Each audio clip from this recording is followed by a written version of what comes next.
আমাদের ঘরে রোজ পায়েস রান্না হতো। কিন্তু সেটা কেউ খেত না, কেননা আমার শাশুড়ি বারণ করত। কিন্তু একদিন আমার ননদ সেই পায়েস খেয়ে নিল। পায়েস খেতেই তার মাথা ঘুরতে লাগল। তখন তাকে হসপিটালে নিয়ে যাওয়া হল। ডাক্তার বলল যে সে প্রেগন্যান্ট। আমার ননদ ছিল অবিবাহিত, তাহলে ওই পায়েসের মধ্যে এমন কি ছিল যেটা খেতেই এই সমস্ত হয়ে গেল। তারপরে আমার সাথে যা হলো সেটা শুনে তো আপনার শ্বশুরের যাবে। আমার নাম সীমা। গ্র্যাজুয়েশন হতেই আমার বিয়ের জন্য আমার পরিবার সম্বন্ধ খুঁজে নিল। আমার বরের নাম মুকেশ। মুকেশ অনেক সাদাসিধে মানুষ ছিল, কেননা সম্মত হওয়ার পর আমরা অনেক সময় দেখা করতাম। একসাথে কফি খেতে যেতাম, তারপর একে অপরকে নিজের সম্পর্কে বলতাম। আর বিয়ের পরের কথা বলতেও ভীষণ ভালোবাসতাম।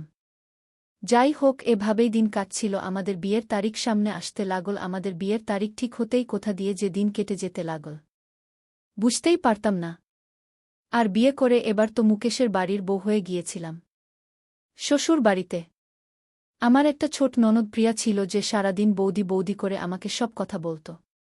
প্রিয়া নিজের সমস্ত ছোট বড় কাজ আমাকে দিয়ে করাত আর সমস্ত কথা আমার সাথে ভাগ করে নিত। আজ প্রিয়ার উচ্চ মাধ্যমিকের রেজাল্ট, যাতে সে ভালো নম্বর পেয়ে পাশ করেছে। পুরো বাড়িতেও সাফল্যের জন্য ওকে সবাই শুভেচ্ছা জানিয়েছি। শাশুড়ি ওর জন্য অনেক রকমের খাবার বানাতে বলেছে। আমি সব রকমের মিষ্টি বানিয়েছিলাম। কিন্তু যখন পায়েস বানাতে গেলাম তখন উনি বললেন যে আমি বানিয়ে নেব। যখন পায়েস তৈরি হয়ে গেল তখন শাশুড়ি ওই পায়েস তাকে আলাদা করে রেখে দিলেন।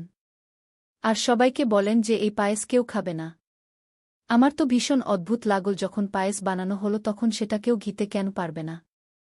যাই হোক, আমি এই ব্যাপারটাকে কোনো নিয়ম নীতি ভেবে অদেখা করে দিলাম। কারণ আমার শাশুড়ি ছিলেন সংরক্ষণশীল মহিলা, যে নিয়ম নীতিকে ভীষণ গভীরভাবে মানতেন। এভাবেই দিন কেটে যেতে লাগল। একদিন যখন আমি আমার ঘরে বসেছিলাম তখন মুকেশের ফোন আসল। আর সে বলল বিকেল বেলায় আমাদের বাড়িতে কিছু বন্ধু খেতে আসবে, এই জন্য তুমি কিছু ভালো খাবার বানিয়ে রেখো।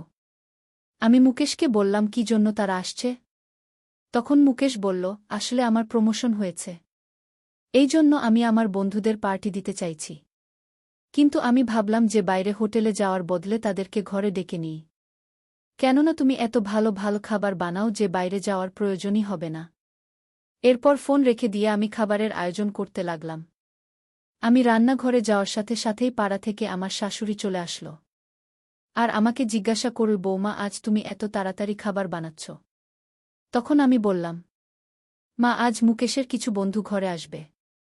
আসলে প্রমোশন হয়েছে, সেজন্য সে নিজের বন্ধুদের পার্টি দিতে চাইছে। আমার শাশুড়ি বললেন, আচ্ছা ঠিক আছে, তুমি খাবার বানিয়ে নাও। আমি বললাম, মা, কি বানাই? কেননা আমি তো মুকেশকে জিজ্ঞাসা করি যখনই আমি খাবার বানাই, কেননা আমার সব সময় এটাই অভ্যাস হয়ে এসেছে যে আমি বাড়িতে যারা বড় তাদেরকে জিজ্ঞাসা করেনি যে খাবার কি বানাব। প্রায় আমি যখন আমার বাবার বাড়িতেও কিছু বানাতাম তখন মা আর বাবাকে অবশ্যই জিজ্ঞাসা করে নিতেন, আর এই জন্যই এখানে আমি আপনাকে জিজ্ঞাসা করছি। তখন মা বললেন, বানিয়ে নাও, তোমার যা ঠিক মনে হয় বানিয়ে নাও। এবার আমি অনেক রকমের খাবার বানালাম। আর তারপর যখন আমি পায়েস বানানোর জন্য দুধ ফোটাতে গেলাম তখনই আমার শাশুড়ি সেখানে চলে আসেন আর বললেন, দাঁড়াও, পায়েস আমি বানাবো, তুমি অন্য কাজ করো। আমি বললাম যে না না, সব কাজ তো হয়েই গেছে, প্রায় শুধুমাত্র পায়েস বানানোই বাকি। তখন মা আবার বললেন, বললাম তো আমি বানিয়ে নেব। তখন আমি বললাম যে ঠিক আছে। আমি এরপর আটা মাখতে লাগলাম। তখনই শাশুড়ি পায়েস বানাতে লাগল। আর তারপর সেটাকে আলাদা বাসনে করে রেখে দিল। আমি বললাম, মা, আপনি এটাকে আলাদা করে রাখলেন কেন? তখন সে বলতে লাগল, না না, কিছু না, এমনি রেখেছি, যখন এটা ঠান্ডা হয়ে যাবে তখন আমরা এটাকে পরিবেশন করব। আমি বললাম, ঠিক আছে। কিছুক্ষণ পরে মুকেশ আর তার বন্ধুরা ঘরে চলে আসলো। তাদেরকে চা আর মুখরোচক খাবার দিয়ে কিছুক্ষণ আমি কথা বললাম। তখন তার বন্ধুরা হাসতে হাসতে বলতে লাগল, আরে ভাই, খিদে তো আমাদের প্রাণ বেরিয়ে যাবে, খাবার কি বানানো কিছু হয়েছে নাকি নয়? তখনই মুকেশ বলতে লাগল, হ্যাঁ ভাই, সীমা এক্ষুনি খাবার পরিবেশন করবে, এবার তো আমারও ভীষণ খিদে পেয়েছিল। তখন সবাই খাবার টেবিলে চলে আসলো, আর আমি আস্তে আস্তে এক এক করে সমস্ত খাবার টেবিলে আনতে লাগলাম। আর যখন টেবিলে আমি পায়েস নিয়ে যেতে লাগলাম শাশুড়িমা আমার হাত ধরে বলল, পায়েসটা নিয়ে যেও না। তখনই আমি জিজ্ঞাসা করলাম, কেন, পায়েস কেন নিয়ে যাব না? তখনই সে বলতে লাগল যে আমি একবার বলে দিয়েছি তো যে নিয়ে যাবে না। আমি ভাবলাম আর তর্ক করে লাভ নেই, এই জন্য বললাম, আচ্ছা ঠিক আছে। এবার যা কিছু বাকি ব্যঞ্জন বানিয়েছিলাম সেই সমস্ত কিছু ওদেরকে পরিবেশন করলাম। সব লোকেরা ভরপেট খাবার খেল। এবার তোর বন্ধুরা খাবারের অনেক প্রশংসা করল। আমার ভীষণ আনন্দ লাগল যে শেষমেশ আমার মেহনত রং নিয়ে এসেছে। কেননা আমি খাবার বানানোর জন্য অনেক পরিশ্রম করেছি। সব লোকেদের খাবার এত পছন্দ হল যে আমার শুনে ভীষণ সন্তুষ্টি হল। যাই হোক, ওরা খাবার খেয়ে চলে গেল আর আমরাও যে যার ঘরে চলে গেলাম। একদিন শাশুড়ি পায়েস বানিয়ে টেবিলের উপর রেখে দিল। তখনই পাড়া থেকে একজন কাকিমা আসলো, শাশুড়ি মাতার সাথে কথা বলতে শুরু করল। আর সেই পায়েস তাকে সেখানে টেবিলের উপর রেখে ভুলে গেল। তখনই প্রিয়া কলেজ থেকে আসলো আর আসতে না আসতেই না জিজ্ঞেস করে সেই পায়েস খেয়ে নিল। যখন আমি দেখলাম যে প্রিয়া পায়েস খাচ্ছে তখনই আমি তাকে আটকানোর চেষ্টা করলাম। কিন্তু আমি যতক্ষণ সেখানে পৌঁছেছি ততক্ষণে প্রিয়া সেই পায়েস খেয়ে ফেলেছিল। আমার এবার প্রাণ বেরিয়ে যাওয়ার মতো অবস্থা হলো। এবার জানি না মা কি ব্যবহার করবে। আমি প্রিয়াঙ্কাকে বললাম যে এটা তুমি কি করলে মা, কাউকেই পায়েস খেতে দেয় না, অন্তত খাবার আগে জিজ্ঞাসা তো করে নিতে পারতে। তখনই প্রিয়া বলতে লাগল, বৌদি আমার এত জোরে খিদে পেয়েছিল যে আমি ভাবলাম তুমি বানিয়ে এখানে রেখে দিয়েছ, আর এমনিতেও পায়েস যখন তৈরি হয়েছে তখন খাবার জন্য তৈরি হয়েছে, মা কেন শুধু শুধু বলবে। তখনই আমি বললাম, আজকের আগে তুমি কখনো পায়েস খেয়েছ? আজকে তুমি এই ব্যাপারটা জানতে পারলে এমন তো না। মা তো কখনোই পায়েস খেতে দেয় না। আর এর পিছনে নিশ্চয়ই কোনো না কোনো কারণ হবে। আর সেজন্যই সে বারণও করে। সেই সময় মা চলে আসলো সেখানে, সে কিছু বলত। তার আগেই প্রিয়ার মাথা ঘুরতে শুরু করল আর সে অজ্ঞান হয়ে পড়ে গেল। এবার তো আমি পুরোপুরি ঘাবড়ে গেলাম। আমার তো মনের ভেতর এই ভয়টাই ছিল যে এই পায়েস খেয়ে ওর কিছু হয়েছে। এবার তাড়াতাড়ি আনন্দ হাসপাতালে তাকে নিয়ে যাওয়া হল। ওখানে ডাক্তার তার চিকিৎসা করল। যখন রিপোর্ট আসলো তখন রিপোর্ট দেখে আমাদের পায়ের তলা থেকে মাটি সরে গেল। ডাক্তার বলল, প্রিয়া মা হতে চলেছে।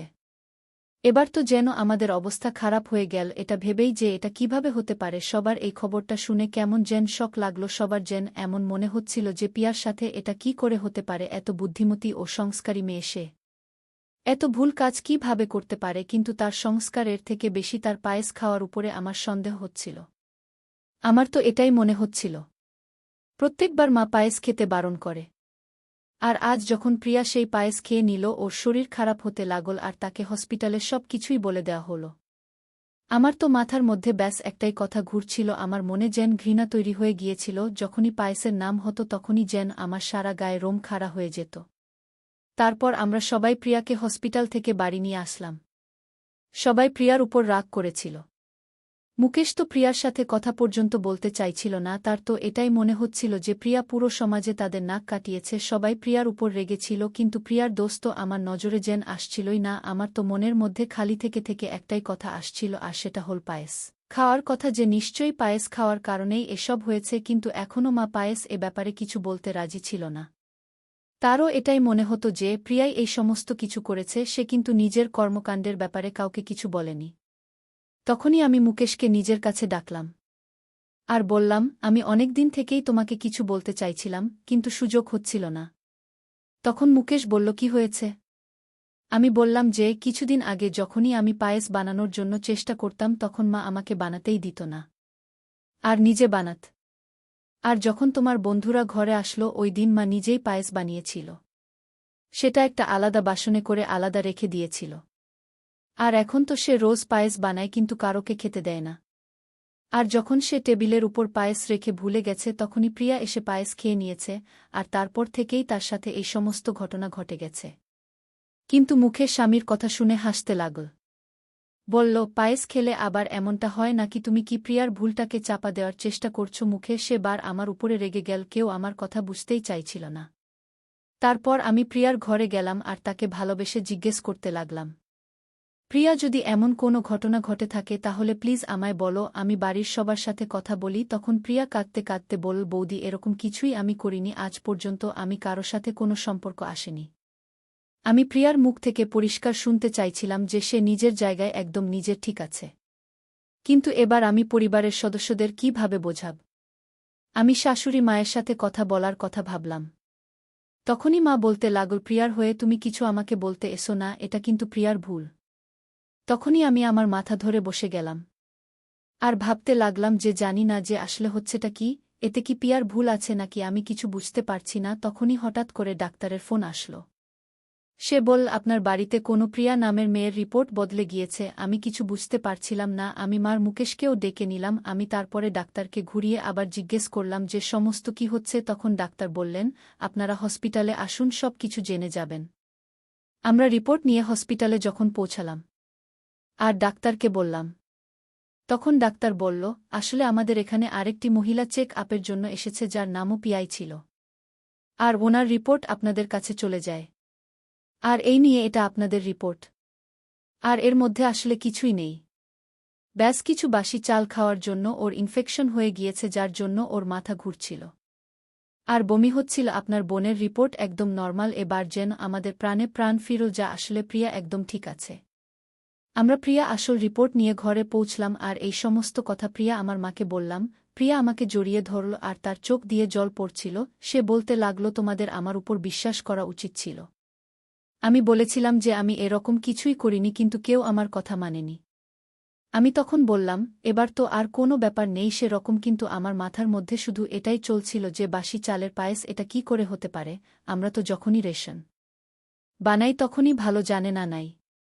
আর তাহলেই বাসি চালের পায়েস, এসব কি ব্যাপার ঘটছে। তখনই যখন সেখানে সবাই দাঁড়িয়েছিল, আমি শাশুড়ি মাকে ভীষণ কঠিনভাবে জিজ্ঞেস করলাম যে মা, আসলে এসব কি চলছে? আপনি কেন পায়েস কারোকে খেতে দেন না? আসলে তোমার শ্বশুরমশাইয়ের মৃত্যু পায়েস খাওয়ার কারণেই হয়েছিল। আসলে আমরা যখন পায়েস বানিয়েছিলাম তখন ওর মধ্যে যে চাল পড়েছিল তার মধ্যে কিছু চাল ছিল বাসি। সেটা দোকানদারের বেখেয়ালি মনোভাবের জন্য হয়েছিল, যার জন্য ওর ইনফেকশন হয়ে গিয়েছিল আর তাই ওর মৃত্যু হয়েছিল। আর সেদিন থেকেই আমি পায়েস জিনিসটাকে ঘেন্না করি। ওই দিন থেকেই ঘরে আমি পায়েস বানাই, কিন্তু কাউকে খেতে দিই না।